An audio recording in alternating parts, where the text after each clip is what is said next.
We'll call you John here for the purposes of this story, and I guess one of the first things that we'll have to let people know is why we have you in silhouette. So I guess why are you worried about showing your face?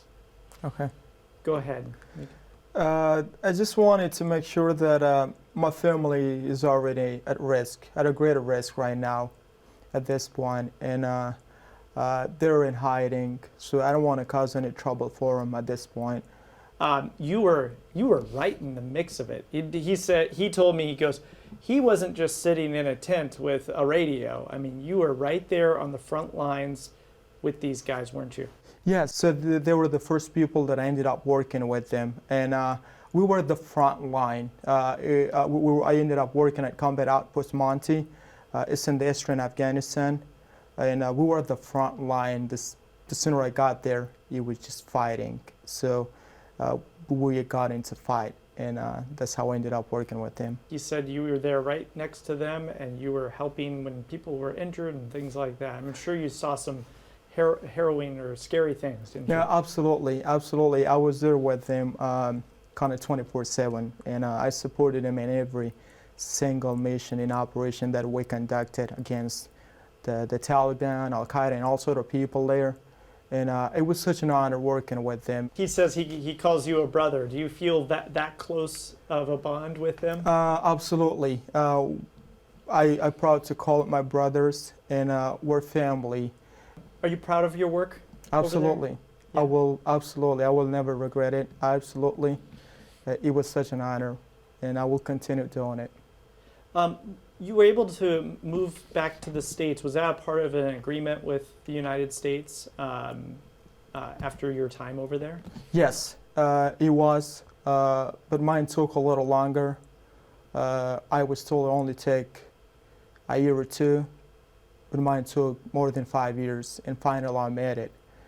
I know there's many people that are doing or did what you did over there for our military, and they're stuck there right now. And I know that they're trying to get some of these people out. Does that make you sad knowing that there's other people that have helped out the U.S. military that are kind of stuck now in this situation? Absolutely. As the news came out from Kabul nowadays, it's pretty bad, and I'm mad. I can't even stop thinking about those people who supported the U.S. military. They're left behind to the mercy of the Taliban because, now they're going to go after them and they're going to kill each and every one of them. A week ago, you started probably seeing the news come out. What was your reaction when you saw the images on the news of your country? I could not believe it at the first place. My brain was just racing. I started following Twitter and trying to get hold of my family. Because those are the same people who killed my family members. Who's left over there of your family that you need to get out? My brothers, two of my brothers used to work for the U.S. military. My brothers, my three brothers, my parents, and their wives and kids, and my sister. Does all this, I'm sure there's a mix of emotions, but I'm sure one of those is that it's got to make you angry, right? Like seeing all this happen so fast? Absolutely. Not only angry, I'm mad, I'm crushed, and I'm so upset. You're not going to believe that I just can't sleep at night. I was trying to go to sleep, and I'm still thinking it is a dream. I don't think it really happened, but it did. You also told me that you told your parents to burn all of your things back there. Can you tell me a little bit about that, like destroy all of your pictures and things? I said, well, just burn them all, and they did. So any paperwork that I had, it's all gone. And yeah, so I have no paperwork, anything that says that I work with the military, work for the U.S. military. I'm sure you're going to be worried every day.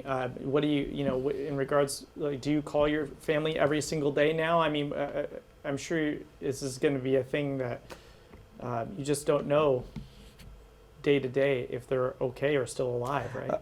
I'm trying to, we'll have to talk to them and check on them to make sure they're okay, but they were out of electricity, they have no power, so there's no way they could charge their phone. And like I always worried about him, always worried about him, and I'm always thinking like, oh, somebody just gonna message me and says, oh, the Taliban murdered your family, or you know, they just went after your family, or your father is gone, or your brothers are gone. Is there any hope though? Is there any hope there? Been talking to a lot of friends here, been talking to a lot of brothers that I had the honor to serve with them in the military. They've been saying like, you know, just be patient and be positive, but it's just like a natural stimuli kind of thing. You know, there's nothing I can do about it. And I'm always worrying about them. And now, like, I'm very worried about them, very, very worried about them, because there's not a single day that I talked to him for the last couple, like, days that they were not crying, all of them. Do you still love your country? I do. Yeah. When somebody asks me if I still love my country, it makes me emotional, you know. Well, what do the people think? So the people is and will remain thankful and appreciative of the people of the United States of America, because they believe that the U.S. government or the United States of America, the people and also the government done so much tremendous job for our country. There's no question there are huge changes that you can see since 2001 till 2020, 21.